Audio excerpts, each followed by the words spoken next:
గత ప్రభుత్వం ఇండ్ల పేరుతో ప్రజలను మోసం చేసిందన్నారు డిప్యూటీ సీఎం భట్టి విక్రమార్క.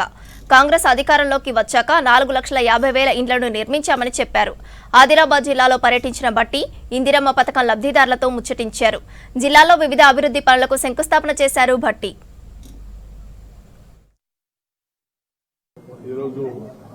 ఈ ఇంటికి ఇక్కడ రావడం జరిగింది. ఈ ఇల్లు ప్రత్యేకత ఏంటని చాలా మందికి సందేహాలు ఉండొచ్చు.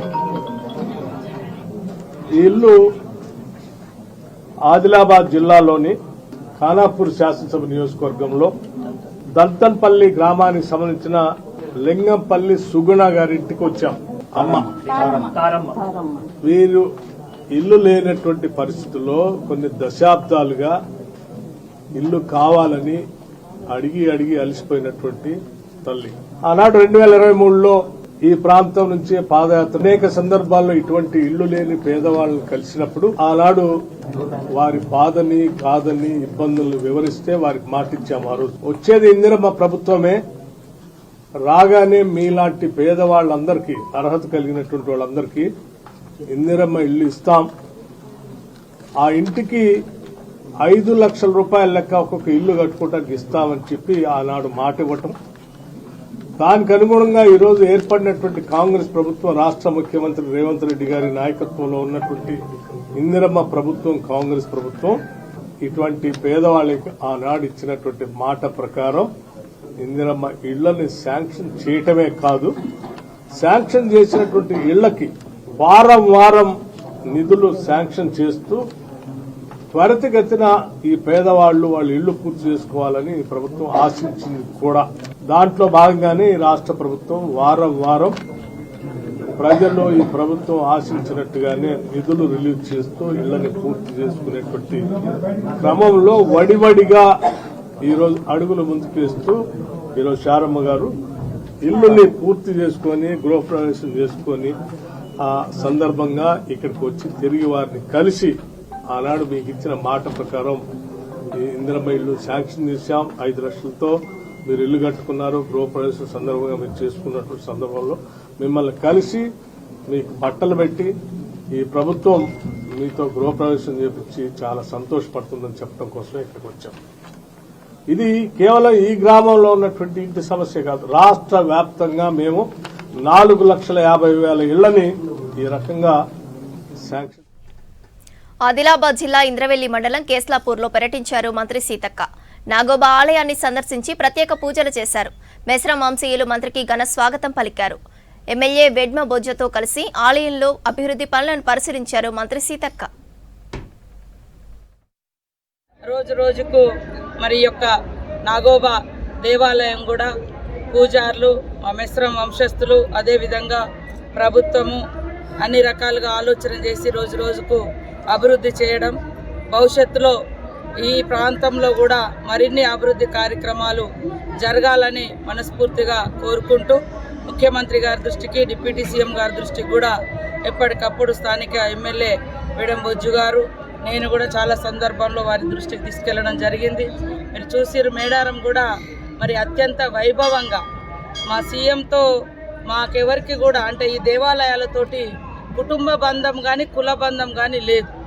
కానీ భక్తుల యొక్క భావాలను అర్థం చేసుకొని బీదలు పేదలు మాస్ పబ్లిక్ వచ్చి మరి ఇక్కడ నాగోబా కానీ ముఖ్యంగా ఆదివాసులకు సంబంధించి అక్కడ ఇలవేల్పులుగా సమ్మక్క సార్లమ్మ దగ్గరికి ఇక్కడ దేవుళ్ళు మరి ఆదివాసీ పూజారులు, ఆదివాసీ బిడ్డలుగా ఉన్నప్పటికీ ప్రజలు మాత్రము అన్ని కులాలు అన్ని మతాల వాళ్ళు వచ్చి ఇక్కడ మొక్కులు చెల్లించుకోవడం అనేది చాలా సంవత్సరాలుగా నడుస్తున్నది. ఖచ్చితంగా అన్ని వర్గాల ప్రజల యొక్క భక్తిని, విశ్వాసాన్ని గౌరవిస్తూ మరి వాళ్ళ వచ్చేటువంటి భక్తులకు సౌకర్యాలు కూడా అన్ని ఏర్పాటు చేస్తాం. ఖచ్చితంగా ఇక్కడ నాగోబా కానీ మేడారం కానీ నాగోబా 25తో అయిపోతుంది, 28 నుంచి మేడారం స్టార్ట్ అవుతుంది. ఎప్పుడు కూడా ఒక 4-5 రోజుల తేడాతోటే ఈ 2 జాతరలు నడుస్తూ ఉంటాయి. మ్యాక్సిమం మనకు అక్కడ 2 సంవత్సరాలకు ఒకసారి జరుగుతుంది మేడారం. ముఖ్యమంత్రి గారు ప్రత్యేక శ్రద్ధ పెట్టి ఈ గోదావరి పరివాహక ప్రాంతం, ఈ అటవీ ప్రాంతంలో వెలిసినటువంటి ఇటు నాగోబాను కానీ, అటు వేములవాడ రాజన్న కానీ, అటు మరి సమ్మక్క సార్లమ్మ విషయంలో కానీ ఎన్నో మంచి కార్యక్రమాలు చేస్తూ ఉన్నారు. వారికి మా అందరి తరపున కృతజ్ఞతలు, రుణపడి ఉంటామని తెలియజేస్తూ, అదే కాకుండా మరి మొన్న మేడారం వచ్చినప్పుడు కూడా వారు ఒక గొప్ప విషయాన్ని కూడా మంత్రివర్గంలో చర్చించడం జరిగింది. బాసర నుంచి భద్రాచలం దాకా ఈ గోదావరి పరివాహక ప్రాంతం, ఈ అటవీ ప్రాంతంలో మరి గోదావరి పుష్కరాల సందర్భంగా పాత పురాతనమైనటువంటి దేవాలయాలన్నీ కూడా గుర్తించి అభివృద్ధి చేసి భక్తుల విశ్వాసానికి నమ్మకానికి తగ్గట్టుగా ఏర్పాట్లు చేయాలని కూడా దానికి ఒక కమిటీ కూడా వేస్తామని ప్రభుత్వ ఆర్థిక సహాయాన్ని సద్వినియోగం చేసుకుని ఇందిరమ్మ ఇల్లు పూర్తి చేసుకోవాలన్నారు రాష్ట్ర ప్రభుత్వ విప్ ఆది శ్రీనివాస్. రాజన్న సిరిసిల్ల జిల్లా వేములవాడ టౌన్లోని మండల ఆఫీస్లో మోడల్ ఇందిరమ్మ ఇల్లు ప్రారంభమయ్యాయి. కార్యక్రమానికి ఆది శ్రీనివాస్ ముఖ్య అతిథిగా హాజరై మోడల్ ఇందిరమ్మ ఇండ్లను ప్రారంభించారు. వేములవాడ రూరల్ మండల పరిధిలోని 29 కళ్యాణ లక్ష్మి చెక్కులను లబ్ధిదారులకు పంపిణీ చేశారు. క్షేత్రస్థాయిలో ఇందిరమ్మ ఇండ్ల నిర్మాణాలు ఊపందుకుంటున్నాయి. పేదవారి సొంతింటి కల నిజమైతుంది.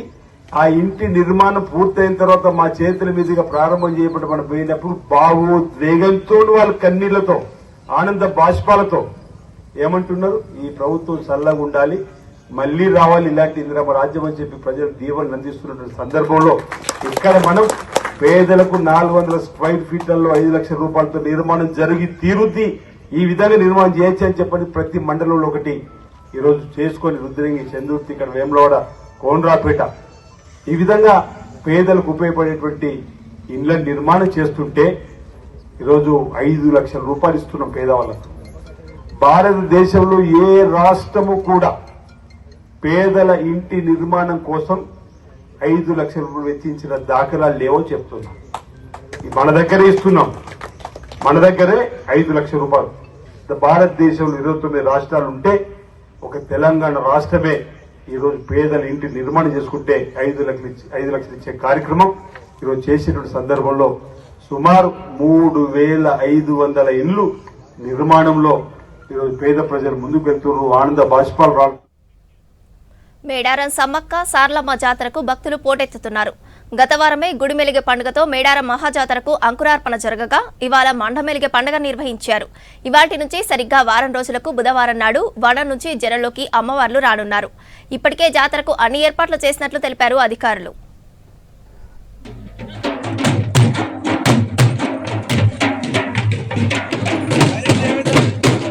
మేడారం సమ్మక్క సారలమ్మ జాతరలో భాగంగా నిర్వహించే క్రతువుల్లో మరో ప్రధాన ఘట్టాన్ని ఆదివాసీ సాంప్రదాయంతో నిర్వహించారు. గత వారమే గుడిమెలిగే పండుగతో మేడారం మహాజాతరకు అంకురార్పణ జరగగా ఇవాళ మండమెలిగే పండుగ నిర్వహించారు. మాఘశుద్ధ పంచమి సందర్భంగా మండమెలిగే పండుగతో మేడారం జాతర ప్రారంభమైనట్టేనని భావిస్తారు. ఇవాల్టి నుంచి సరిగ్గా వారం రోజులకు బుధవారం నాడు వనం నుంచి జనంలోకి అమ్మవార్లు రానున్నారు. మేడారం సమ్మక్క సారలమ్మ మహాజాతర నేటితో ఈ రోజును మరి మండమెలుగ పండుగ అనేటువంటిది జరుపుతుంటారు. ఈ రోజున మరి ప్రత్యేకత ఏంటంటే పూజారుల కుటుంబాలన్నీ మరి ఇళ్ళకు కొన్ని తలంటూ స్నానాలు చేసి కొత్త బట్టలు ధరించి తోరణాలు కొట్టేసి ఆ తోరణాల అనంతరము ఊర్లో ఉన్నటువంటి సమ్మక్క గుడికి వచ్చేసి పూజించి ఈ యొక్క పూజలు చేసిన అనంతరము మరి గ్రామపురమిలలో తోరణాలు అనేటువంటి ధ్వజస్తంభాలు అనేటువంటివి కట్టడం జరుగుతుంది. మేడారంలో వనదేవతలు సమ్మక్క సారలమ్మ, పగిడిద్దరాజులు, గోవిందరాజులకు ఆదివాసీ పూజారులు మండమెలిగే పండుగను ఘనంగా నిర్వహించారు. పూజారుల కుటుంబీకులు తెల్లవారుజామునే లేచి ఇల్లు వాకిలి శుభ్రం చేసుకున్నారు. కుటుంబ సమేతంగా జంపన్నవాగులో పుణ్యస్నానాలు ఆచరించారు. సమ్మక్క గుడిని సిద్ధబోయిన కొక్కెర, మల్యాల, దోబే వంశీయులు, కన్నెపల్లి గ్రామంలోని సారలమ్మ గుడిని కాకా వంశీయులు శుద్ధి చేశారు. భక్తి శ్రద్ధలతో తల్లులను కొలుస్తూ దీపధూప నైవేద్యాలను సమర్పించారు.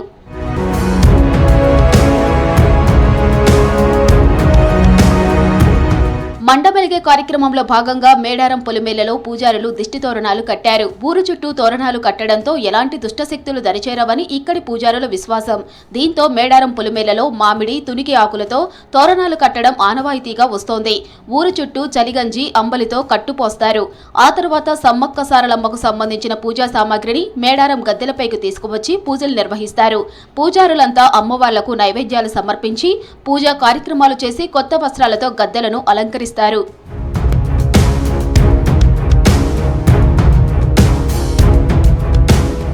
ముందస్తుగా భక్తులు ఇప్పటికే మేడారానికి చేరుకొని మొక్కులు చెల్లించుకుంటున్నారు. భక్తుల సంఖ్య రోజురోజుకు పెరుగుతూ ఉండటంతో మేడారం జాతరకు ప్రత్యేకంగా 4000 బస్సులను నడిపించుచున్నట్లు ఆర్టీసీ అధికారులు చెబుతున్నారు. ప్రయాణికుల సౌకర్యార్థం 25 తాత్కాలిక ప్రయాణ ప్రాంగణాలను ఏర్పాటు చేశారు. బస్సులు ఎక్కడైనా మొరాయిస్తే వాటి మరమ్మతులకు మేడారం, తాడ్వాయి, పస్రా, గట్టమ్మ గుడి దగ్గర 4 క్యాంపుల్లో మెకానిక్లు అందుబాటులో ఉంటారని తెలిపారు అధికారులు. మేడారం జాతరకు అదనంగా 15 మొబైల్ బృందాలు ఎప్పటికప్పుడు అందుబాటులో ఉంటాయని చెబుతున్నారు.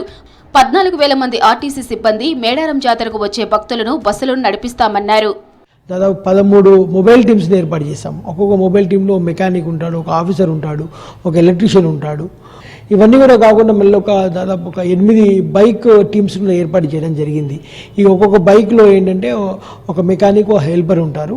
వీళ్ళు ఏంటంటే ఎప్పుడు మేడారము, తాడ్వాయి మధ్యన, అదేవిధంగా తాడ్వాయి పరిసర మధ్యన 24/7 తిరుగుతూ ఉంటూ ఎక్కడైనా జామ్ అయినప్పుడు బస్సులు ఎక్కడైనా ఆగిపోయి ఉంటే వాటిని అటెండ్ చేయడానికి ఈ విధంగా ఏర్పాటు చేయడం జరిగిందన్నమాట.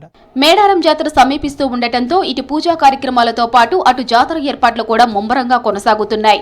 జాతర ప్రారంభానికి అధికారులు అన్ని ఏర్పాట్లు చేసినట్లు తెలిపారు. ఇప్పటికే అమ్మవార్ల ముందస్తు దర్శనానికి భక్తులు పోటెత్తుతున్నారు. బెల్లం, ఎత్తు బంగారం సమర్పించి మొక్కులు చెల్లించుకుంటున్నారు.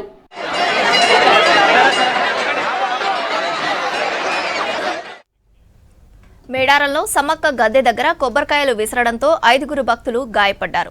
రెస్క్యూ బృందాలు వెంటనే స్పందించి బాధితులకు ఫస్ట్ ఎయిడ్ అందించారు. భక్తులు ఎవరూ గద్దెలపైకి బెల్లం, కొబ్బరికాయలు విసరకూడదని తెలిపారు అధికారులు. నిబంధనలు పాటించి అధికారులకు సహకరించాలని ఆలయ కమిటీ భక్తులకు సూచించింది.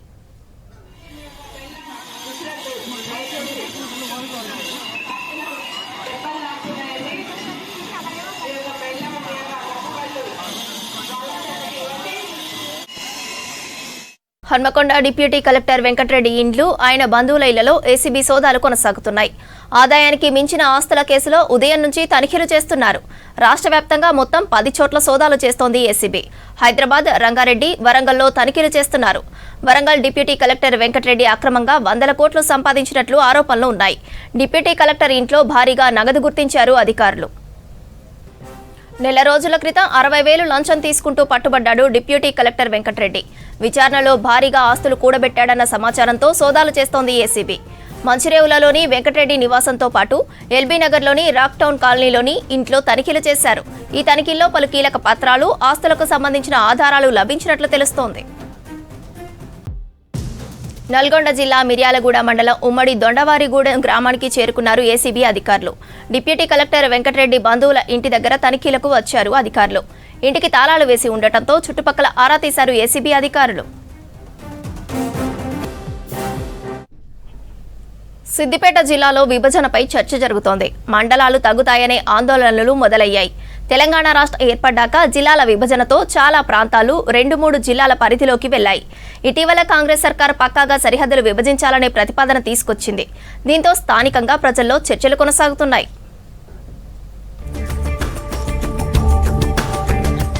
2016లో సిద్దిపేట జిల్లా ఏర్పాటు చేసి కరీంనగర్ జిల్లా పరిధిలోని హుస్నాబాద్, కోహెడా మండలాలను కలిపారు. హుస్నాబాద్ నియోజకవర్గాన్ని 3 జిల్లాల్లో కలిపారని అసెంబ్లీ ఎన్నికల సందర్భంగా కాంగ్రెస్ పార్టీ అధికారంలోకి రాగానే హుస్నాబాద్, కోహెడా, అక్కన్నపేట మండలాలను కరీంనగర్లో కలుపుతామని గతంలో రేవంత్ రెడ్డి హామీ ఇచ్చారు. దీంతో కరీంనగర్లో కలపాలని హుస్నాబాద్, బెజ్జంకిలలో ఇప్పటికే ఆందోళనలు మొదలయ్యాయి.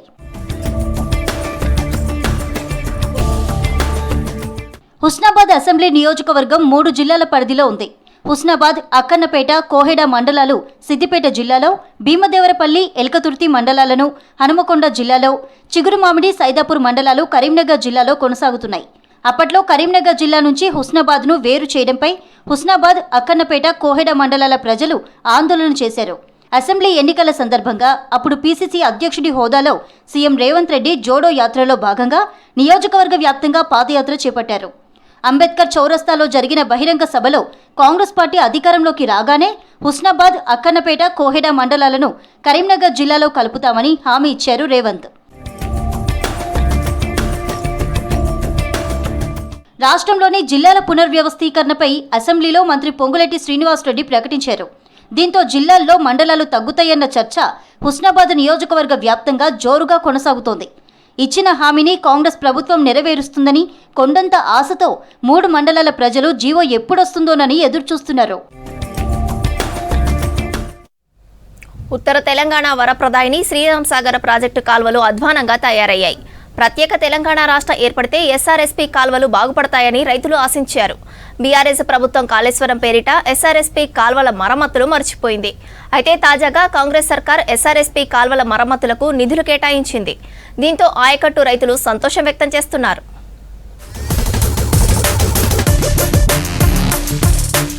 శ్రీరామ్ సాగర్ ప్రాజెక్ట్ స్వాతంత్ర్యం వచ్చాక తెలంగాణలో అప్పటి ప్రధాని జవహర్ లాల్ నెహ్రూ హయాంలో ఈ ప్రాజెక్ట్ ను నిర్మించారు. నిజామాబాద్, ఆదిలాబాద్, కరీంనగర్, వరంగల్, ఖమ్మం ఉమ్మడి జిల్లాలకు ఈ ప్రాజెక్టు ద్వారా సాగు, తాగునీరు అందుతోంది. వరద కాలువతో పాటు Kakatiya canal, Saraswati canal, Lakshmi canal ద్వారా సాగునీటి విడుదల కొనసాగుతోంది. ప్రాజెక్టు కింద సుమారు 16 లక్షల ఎకరాల ఆయకట్టు ఉంది. దశాబ్దాలుగా సాగునీరు అందిస్తున్న ఈ ప్రాజెక్టు కాల్వలు ధ్వంసమయ్యాయి. ప్రాజెక్టు సమీపం నుంచి ఆయకట్టు చివరి వరకు కెనాల్ లైనింగ్ దెబ్బతింది. చాలా చోట్ల కెనాళ్లకు గండిపడడం, గాండ్లపేట దగ్గర గేట్లు కొట్టుకుపోవడంతో నీరు వృధాగా పోతోంది. మన ఉత్తర తెలంగాణకు వరప్రదాయిని అయినటువంటి శ్రీరామ్ సాగర్ ప్రాజెక్ట్ కి గత 10 సంవత్సరాల నుండి పాలకులు మెయింటెనెన్స్ కూడా డబ్బులు రిలీజ్ చేయని తరుణంలో మన కాంగ్రెస్ గవర్నమెంట్ వచ్చినాక 33 కోట్లు డెవలప్మెంట్ కార్యక్రమాలకు రిలీజ్ చేయడం జరిగినది. డ్యామ్ వెనకాల భాగాల స్టోన్స్ రీసెట్టింగ్ కోసము మరియు ఎలక్ట్రికల్ వర్క్స్ కోసము చేయడం జరిగినది. దీనికి అలొకేట్ చేసినందుకు మన సీఎం గారికి, ముత్యాల సునీల్ రెడ్డి గారికి ధన్యవాదాలు తెలుపుకుంటున్నాము. గత అసెంబ్లీ ఎన్నికల సమయంలో పీసీసీ అధ్యక్షుడిగా ఉన్న రేవంత్ రెడ్డి తమ ప్రభుత్వం ఏర్పడితే ఎస్ఆర్ఎస్పీ కాలువల మరమ్మతులకు నిధులిస్తామని హామీ ఇచ్చారు. తాజాగా ఎస్ఆర్ఎస్పీ కాలువల మరమ్మతులకు 32,55,66,000 రూపాయల నిధులను మంజూరు చేసింది రాష్ట్ర ప్రభుత్వం.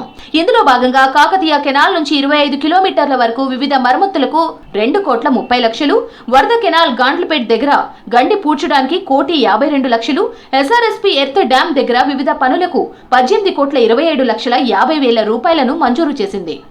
మా ఆయకట్టుకు ఎన్నో సమస్యలు ఉన్నాయి. గత ప్రభుత్వంలో ముఖ్యమంత్రి ప్రశాంత్ రెడ్డి ఎలాంటి చర్యలు తీసుకోలేదు, పట్టించుకోలేదు. అప్పుడు మా రైతులకు చాలా ఇబ్బంది కలిగింది. లీకేజీ వాటరు విచ్చలవిడిగా వెళ్ళిపోవడంతో ఈ కాంగ్రెస్ గవర్నమెంట్ లో ముత్యాల సునీల్ అన్న ముఖ్యమంత్రి గారిని కలవడం జరిగింది. మా సమస్యను ముఖ్యమంత్రి వారికి తీసుకెళ్లి 32 కోట్ల రూపాయలు మంజూరు చేసుకురావడం జరిగింది. మా రైతుల తరపున రేవంత్ అన్న గారికి, సునీల్ అన్న గారికి ప్రత్యేక ధన్యవాదాలు. ఈ కాకతీయ కాలువ 0 నుండి 25 కిలోమీటర్ల మరమ్మతుల కొరకు 2 కోట్లు కాంగ్రెస్ ప్రభుత్వం మంజూరు చేయడం రైతులకు ఆనందించదగ్గ విషయము. ఈ లీకేజీల వల్ల చివరి ఆయకట్టు వరకు నీరు అందక రైతులు బాగా ఇబ్బంది పడుతుండే. గత ప్రభుత్వానికి ఎన్నిసార్లు విన్నవించుకున్నా పట్టించుకోలేదు. కాంగ్రెస్ ప్రభుత్వం వచ్చిన తర్వాత రైతుల కొరకు నిధులు మంజూరు చేయడము ఆనందించదగ్గ విషయము. ఇందుకు కృషి చేసిన మా కాంగ్రెస్ పార్టీ ఇన్ఛార్జ్ అయినటువంటి ముత్యాల సునీల్ రెడ్డి గారికి, మన ముఖ్యమంత్రి అయినటువంటి రేవంత్ రెడ్డి గారికి ప్రత్యేక ధన్యవాదాలు. ఎస్ఆర్ఎస్పీ ప్రాజెక్టు కాల్వలు పూర్తిగా చెడిపోయాయి. దీంతో సాగునీరు విడుదల చేసినా ఆయకట్టు రైతులకు సకాలంలో సరిగ్గా అందే పరిస్థితి లేదు. దీంతో కాలువల మరమ్మతులకు నిధులు మంజూరు చేసిన రేవంత్ సర్కార్కు ఆయకట్టు ప్రాంతాల ప్రజలు ధన్యవాదాలు చెబుతున్నారు. కోతుల బెడద నుంచి తప్పించుకోవడానికి వినూత్న ప్రయోగం చేశారు రాజన్న సిరిసిల్ల జిల్లా మూడపల్లి గ్రామస్తులు. జిల్లాలోని చందుర్తి మండలం మూడపల్లి గ్రామంలో గత కొన్నేళ్లుగా కోతుల బెడదతో ఇబ్బందులు పడుతున్నారు రైతులు. గ్రామంలోని పెంకుటిళ్లను ధ్వంసం చేయడంతో పంట పొలాలు, కూరగాయలు, పంటలను నాశనం చేస్తున్నాయి కోతులు. ఎలుగుబంటి వేషధారణతో కోతులను తరిమివేసి సక్సెస్ అయ్యారు గ్రామస్తులు.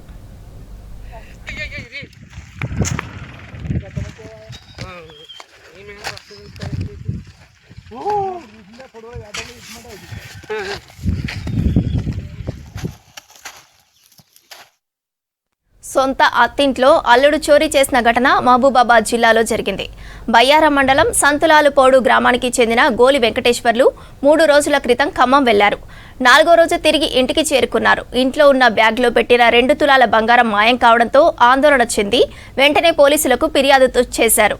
నిన్న తెల్లవారుజామున బాధితుడి అల్లుడు ఇంటి ఆవరణలో అనుమానాస్పదంగా తిరగడంతో అదుపులోకి తీసుకుని పోలీసులు విచారించారు. విచారణలో తానే దొంగలించినట్లు ఒప్పుకున్నాడు అల్లుడు.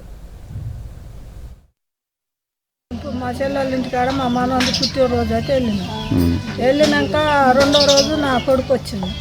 వచ్చి పండుకున్నాడు. మళ్ళీ తెల్లారి పొద్దున్నే వచ్చింది. ఇక మళ్ళీ 3వ రోజు వచ్చేసింది. సాయంత్రం పూట 4ంటికి వచ్చి చూస్తే తలుపులు తాళాలు వేసిలేవు. తాళ్ళ బుర్రగిన కోసి ఉన్నది. ఇంట్లో ఏమన్నా పోయినా ఏమన్నా చూస్తే బీరో గినక అన్నీ బాగానే ఉంది. మరి ఆడుండి చిన్నగా నువ్వు తాళం వేయలేదని నేను అడిగితే నా కొడుకు అన్నాడు కదా, అమ్మ నేను తాళం వేసిన డాడీ మీరు తాళసి ఆడుంటుంది తాళ బుర్ర ఉంటుంది అని అన్నాడు. అని అంటే నేను పోయి ఆ తాళ బుర్ర తాళసేయి మా ఆయన చూస్తే ఆడలేదు, బుర్ర ఏమున్నాయి తాళ చేతులు ఏమున్నాయి తిప్పేయి కానీ బుర్ర లేదు అని ఫోన్ చేసింది. ఫోన్ చేస్తే పోయి ఆ కేసీఆర్ గిఫ్ట్లో అమ్మ నా నక్లీస్ తాడు ఉంటుంది డబ్బులు ఉంటాయి అన్నది. పోయి చూస్తే ఏమున్నది బ్యాగ్ తెచ్చి ఇక్కడ వేసి చూస్తే నక్లీస్ తాడలేదు. ఇక వాళ్ళు వచ్చారు, ఏమంటే నా కొడుకు పోలీసు వాళ్ళకి ఫోన్ చేసిండు. పోలీసు వాళ్ళు వచ్చారు, ఎంక్వైరీ చేసుకోరు, 5ంటికి లేచి చూస్తే ఆ కుర్చీ కింద పడి ఉన్నాయి. ఎవరు ఉంటారు ఇప్పుడు? నాగర్ కర్నూలు జిల్లా కల్వకుర్తిలో వాహనదారులు ట్రాఫిక్ నిబంధనలను ఉల్లంఘిస్తే కఠిన చర్యలు తీసుకుంటామని చెప్పారు డీఎస్పీ సాయిరెడ్డి వెంకటరెడ్డి. మద్యం సేవించి డ్రైవ్ చేయొద్దని, బైక్ నడిపేటప్పుడు తప్పనిసరిగా హెల్మెట్ ధరించాలని సూచించారు. హెల్మెట్ లేకుండా బైక్ నడిపి ప్రమాదాలకు గురై ప్రాణాలు కోల్పోవద్దని సూచించారు. కార్లలో ప్రయాణించేవారు తప్పనిసరిగా సీట్ బెల్ట్ ఉపయోగించాలన్నారు. కల్వకుర్తిలో జాతీయ రోడ్డు భద్రతా మాసోత్సవాల సందర్భంగా అవగాహన కార్యక్రమం, బైక్ ర్యాలీ నిర్వహించారు పోలీసులు. మైనర్లకు పేరెంట్స్ వాహనాలు ఇవ్వొద్దని, ఇస్తే కేసులు నమోదు చేస్తామని హెచ్చరించారు. సందర్భంగా కల్వకుర్తి పట్టణంలో విద్యార్థులతో మరియు బైకర్స్తో ర్యాలీ తీయడం అనేది జరిగింది. దీని ముఖ్య ఉద్దేశము రోడ్డు భద్రత గురించి అవగాహన కార్యక్రమంలో భాగంగా ర్యాలీ అనేది తీయటం జరిగింది. ఈ రోడ్డు మీద వాహనాలు నడిచేటప్పుడు డ్రంక్ అండ్ డ్రైవ్ చేసి వాహనాన్ని నడపకూడదని కోరుతున్నాము. 2 వీలర్స్ అయితే హెల్మెట్ ధరించాలని, పిలియన్ రైడర్ కూడా హెల్మెట్ ధరించాలని కోరుతున్నాము. 4 వీలర్ అయితే సీట్ బెల్ట్ ధరించాలని, ప్యాసింజర్స్ అందరూ ధరించాలని డ్రైవర్తో సహా తెలియజేయడం అనేది జరుగుతుంది. ఈ రోడ్డుపై గ్రామాలలో పంటలు వేసి ఆరబెట్టడానికి చేయడం వల్ల నైట్ పూట యాక్సిడెంట్ జరిగి చనిపోవడం జరుగుతుంది. అట్లాంటి వారిపై కఠిన చర్య తీసుకుంటాము. ఈ నేషనల్ హైవేపై ఈ విలేజ్ నుంచి వచ్చి మెయిన్ రోడ్కి ఎక్కేటప్పుడు విలేజ్ ఎవరైతే డ్రైవర్స్ విలేజ్ నుంచి వచ్చే వాళ్ళు ఎవరైతే ఉంటారో వెహికల్స్ పై వచ్చేవారు రోడ్డు క్లియరెన్స్ ఉన్నదానికి ఉన్నప్పుడు మాత్రమే రోడ్డు మీదకి ఎక్కాలని కోరుతున్నాము.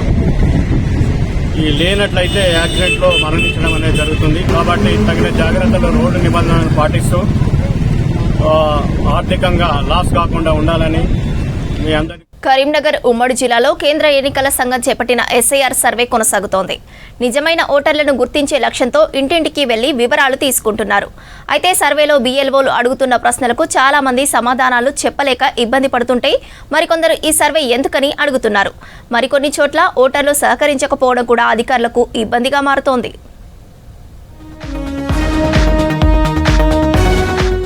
ఓటర్ల జాబితా రివిజన్ కోసం BLOలు తీవ్రంగా శ్రమిస్తున్నారు. 2002 నుంచి 2025 వరకు డేటాను పక్కన పెట్టి ఇంటింటికి తిరుగుతున్న బూత్ లెవెల్ అధికారులు చిరునామాలు మారిన కుటుంబాలు, వలస కూలీల వివరాలు సేకరిస్తున్నారు.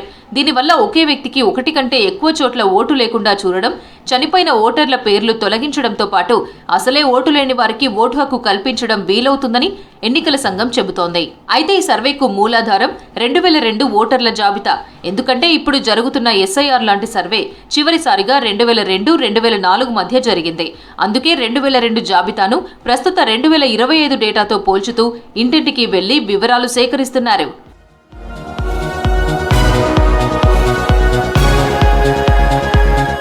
ఇప్పుడు 40 ఏళ్లు ఆ పైబడిన వారికి 2002 సమయం నాటికి 18 ఏళ్లు లేదంటే ఆ పై వయసు ఉంటుంది. అప్పటికే వారికి ఓటు హక్కు వచ్చి ఉంటుంది. అందుకే 2002 జాబితాను కీలకంగా తీసుకుని ఇంటింటికి వెళ్లి 40 ఏళ్లు నిండిన వారిని 2002లో ఎక్కడ ఓటు వేశారని అడుగుతున్నారు. ఇప్పుడున్న ఏరియాలోనే 2002లో కూడా ఓటు వేసి ఉంటే ఓకే, లేదంటే మరో ఊరిలోనో మరో ఏరియాలోనో ఓటు వేసినట్లు వారు చెబితే దాన్ని ప్రత్యేకంగా నోట్ చేసుకుని ఆ ఓటు 2 చోట్ల ఉందా ఒకే చోట ఉందా అనేది నిర్ధారించుకుంటున్నారు.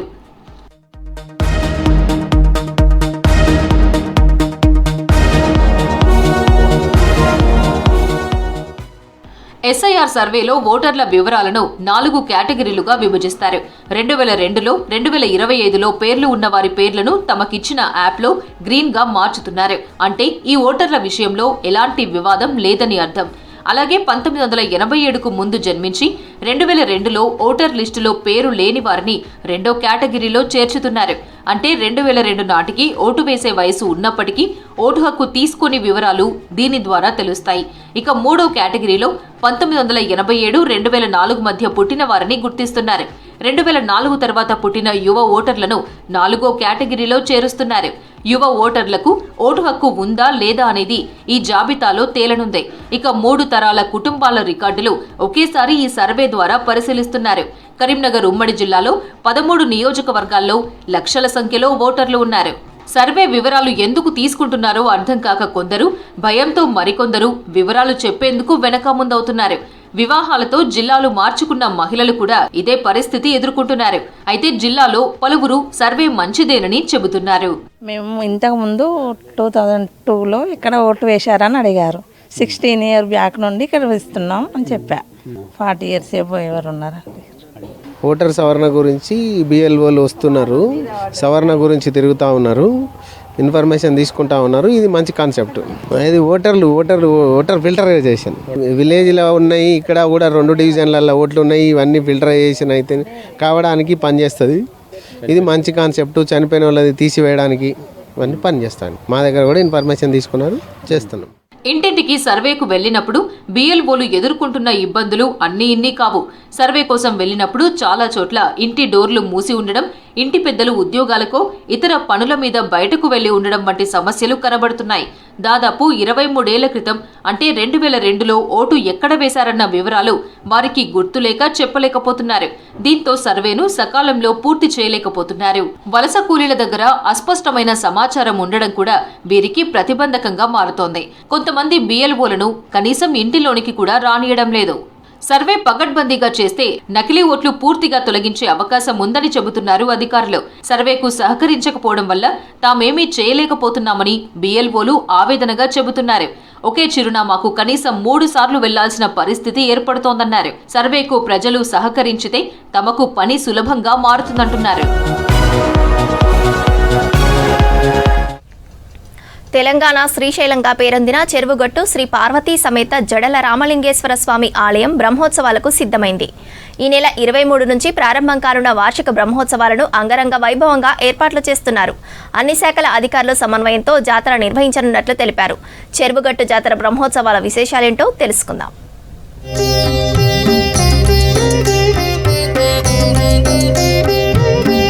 దేశంలోని చాలా శివాలయాల్లో మహాశివరాత్రి రోజున శివపార్వతుల కళ్యాణం నిర్వహించడం సంప్రదాయం. కానీ నల్గొండ జిల్లా నార్కట్పల్లి మండలం చెరువుగట్టులోని శ్రీ పార్వతీ సమేత జడల రామలింగేశ్వర స్వామి ఆలయంలో మాత్రం రథసప్తమి సందర్భంగా వార్షిక బ్రహ్మోత్సవాలు నిర్వహించడం ప్రత్యేకం. ఈ బ్రహ్మోత్సవాల కోసం ఎంపీ చామల కిరణ్ కుమార్ రెడ్డి, నకరేకల్ ఎమ్మెల్యే వేముల వీరేశం, జిల్లా కలెక్టర్ చంద్రశేఖర్ ఇప్పటికే అన్ని శాఖల అధికారులతో సమన్వయ సమావేశం నిర్వహించారు.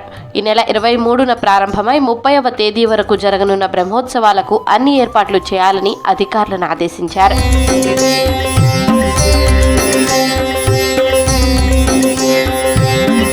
నల్గొండ పట్టణంలో ఈ నెల 23న సాయంత్రం 4 గంటలకు నవరోత్సవం, 25న ఉదయం 4 గంటలకు స్వామివారి కళ్యాణ మహోత్సవం, 27న స్వామివారి అగ్నిగుండాలు, 29న ధ్వజారోహణం, అశ్వవాహన సేవ నిర్వహించనున్నారు. మహాపూర్ణాహుతి, పుష్పోత్సవం, ఏకాంత సేవ కార్యక్రమాలు నిర్వహించనున్నారు.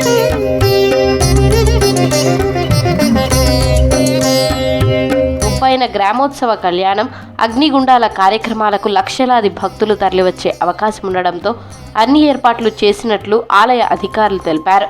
ఈ స్వామివారి దివ్య కళ్యాణ మహోత్సవాన్ని మనకు పూర్వం నుండి సాంప్రదాయంగా, అంతేకాకుండా మొదలు సప్తమి నాడు కార్యక్రమం ప్రారంభమై యాగశాల ప్రవేశం మొదలైనటువంటి కార్యక్రమాలు చేసుకుంటూ, సాయంకాలం ధ్వజారోహణ మొదలైనటువంటి కార్యక్రమాలు చేసుకుంటూ, మరుసటి రోజు తెల్లవారుజామున స్వామివారి షోడశ నిర్మిత శిలాస్తంభంలో నిర్మితమైనటువంటి కళ్యాణ మంటపంలో విశేషంగా స్వామివారి దివ్య కళ్యాణ మహోత్సవం జరుగుతుంది.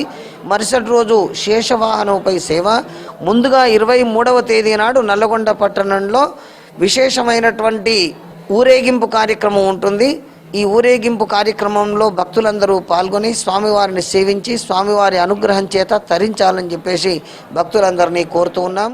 తెలంగాణలోని అతిపెద్ద శైవ క్షేత్రాల్లో చెరువుగట్టు ఒకటిగా గుర్తింపు పొందింది. ప్రతి అమావాస్యకు 1,00,000 మందికి పైగా భక్తులు ఇక్కడ నిద్ర చేస్తారు. ఇక్కడ నిద్ర చేస్తే కోరిన కోరికలు నెరవేరుతాయని భక్తుల విశ్వాసం. బ్రహ్మోత్సవాలకు తెలంగాణతో పాటు ఆంధ్రప్రదేశ్, మహారాష్ట్ర, కర్ణాటక నుంచి లక్షల సంఖ్యలో భక్తులు వచ్చే అవకాశం ఉండడంతో ఆర్టీసీ ప్రత్యేక బస్సులు ఏర్పాటు చేసింది.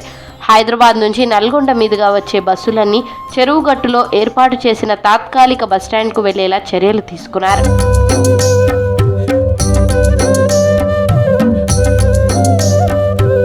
భక్తుల భద్రత కోసం పోలీస్ శాఖ ఆధ్వర్యంలో దాదాపు 800 మంది పోలీసులతో భారీ బందోబస్తు ఏర్పాటు చేస్తున్నారు.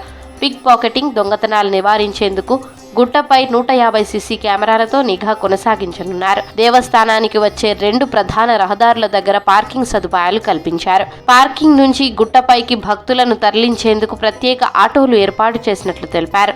హెల్త్ క్యాంపులతో పాటు ప్రసాదం కోసం అదనపు కౌంటర్లు ఏర్పాటు చేసి 2 లక్షలకు పైగా లడ్డూలు సిద్ధం చేశారు.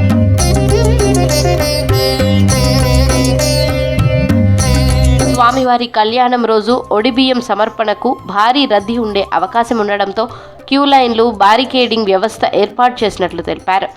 ఈ సంవత్సరం మేడారం జాతర ఉంది కాబట్టి అక్కడ లక్షలాదిగా వెళ్తారు. అదే సమయంలో ఇక్కడికి కూడా దాదాపు ఎవ్రీ ఇయర్ 5 lakhs వరకు భక్తులు వస్తారు. దానికి తగ్గట్టు మేము అన్ని ఏర్పాట్లు చేసాము.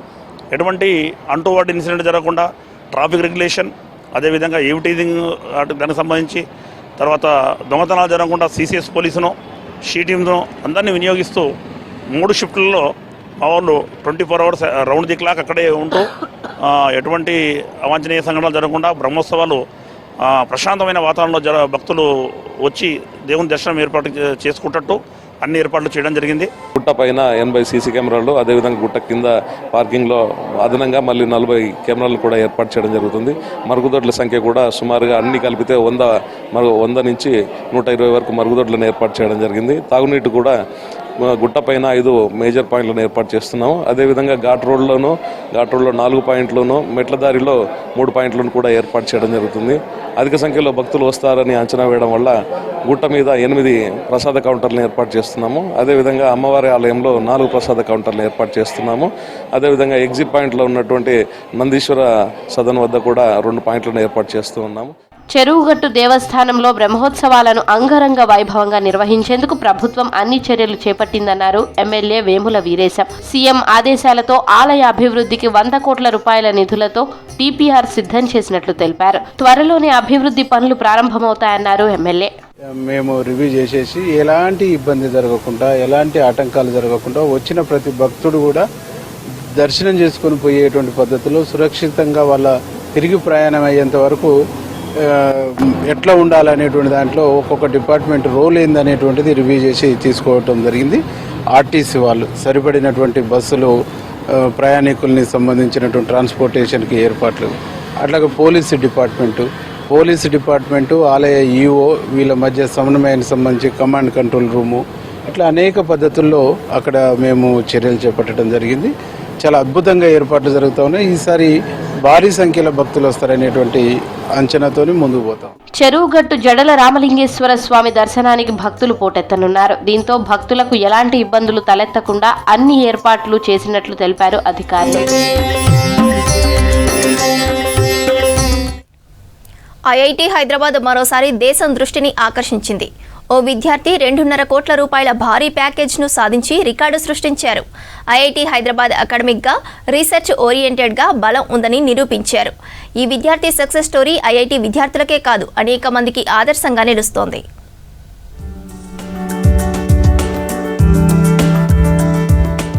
Indian institute of technology Hyderabad విద్యార్థి 2025 ప్లేస్మెంట్ సీజన్లో రికార్డు ప్యాకేజీ సాధించాడు. చివరి సంవత్సరం కంప్యూటర్ సైన్స్ ఇంజనీరింగ్ విద్యార్థి నెదర్లాండ్స్కు చెందిన గ్లోబల్ ట్రేడింగ్ సంస్థలో ఏకంగా 2,50 లక్షల ప్యాకేజీని సాధించాడు. 2008లో ప్రారంభమైన ఐఐటి హైదరాబాద్ చరిత్రలో ఇప్పటి వరకు ఇదే అత్యధికం కావడం విశేషం. హైదరాబాద్లో పుట్టి పెరిగి 7 నుంచి 12వ తరగతి వరకు బెంగళూరులో చదువుకున్నాడు ఎడ్వర్డ్ నేథన్ వర్గీస్. 21 ఏళ్ల ఎడ్వర్డ్ నేథన్ భారీ వేతనంతో నెదర్లాండ్స్ ప్రముఖ సంస్థ ఆఫ్టివర్లో సాఫ్ట్వేర్ ఇంజనీర్గా చేరనున్నాడు. 2 నెలల వేసవి ఇంటర్న్షిప్కు ఎంపికైన 2 విద్యార్థుల్లో వర్గీస్ ఒకరు. ఇంటర్న్షిప్ తర్వాత కంపెనీ ఆయనకు ఇచ్చిన ప్రీ రీప్లేస్మెంట్ ఆఫర్తో పాటు కేవలం 2 వారాల ట్రైనింగ్ తర్వాత ఒక ప్రాజెక్టు సక్సెస్ఫుల్గా పూర్తి చేశాడు. తర్వాత ఈ ఆఫర్ను అందుకున్నాడు ఎడ్వర్డ్. వర్గీస్ 2022లో జేఈఈ మెయిన్లో 1100 ఆల్ ఇండియా ర్యాంక్, జేఈఈ అడ్వాన్స్లో AIR 558 సాధించాడు. ఇక 2025లో కామన్ అడ్మిషన్ టెస్ట్కి కూడా హాజరయ్యాడు. 99.96% సాధించి 120వ ర్యాంకు సాధించాడు. ప్లేస్మెంట్స్తో పాటు వర్గీస్ క్యాంపస్లో అనేక లీడర్షిప్ రోల్స్ పోషించాడు. ఐఐటి హైదరాబాద్లోని ఆఫీస్ ఆఫ్ కెరీర్ సర్వీసెస్లో ఓవరాల్ హెడ్గా కూడా పనిచేశాడు Edward. After you go there, okay, so we will be glad to have you connected with us as we move along, and all the best to all of to you in your future, and I'm sure you will be great and ensuring that IIT Hyderabad's legacy. IIT విద్యార్థుల సత్తా చాటడం ఇది మొదటిసారి కాదు. గత కొన్ని సంవత్సరాలుగా IIT Hyderabad నుంచి ₹1 కోటి పైగా ప్యాకేజీలు సాధించిన విద్యార్థులున్నారు. ఇప్పటి వరకు 300కు పైగా స్టార్టప్ కంపెనీలు ఐఐటి హైదరాబాద్ నుంచి పుట్టుకొచ్చాయి. విద్యార్థులు, అధ్యాపకులు కలిసి స్థాపించిన ఈ startups health tech, agritech, deep tech, clean energy, edutech వంటి విభిన్న రంగాల్లో పనిచేస్తున్నాయి. ఒకవైపు కోట్ల ప్యాకేజీలు సాధిస్తున్న విద్యార్థులు, మరోవైపు జాబ్ క్రియేటర్లుగా మారుతున్న వారిని సమాంతరంగా తయారు చేయడమే ఐఐటి హైదరాబాద్ ప్రత్యేకత అని చెబుతోంది యాజమాన్యం. ఇవి బులెటిన్ అప్డేట్.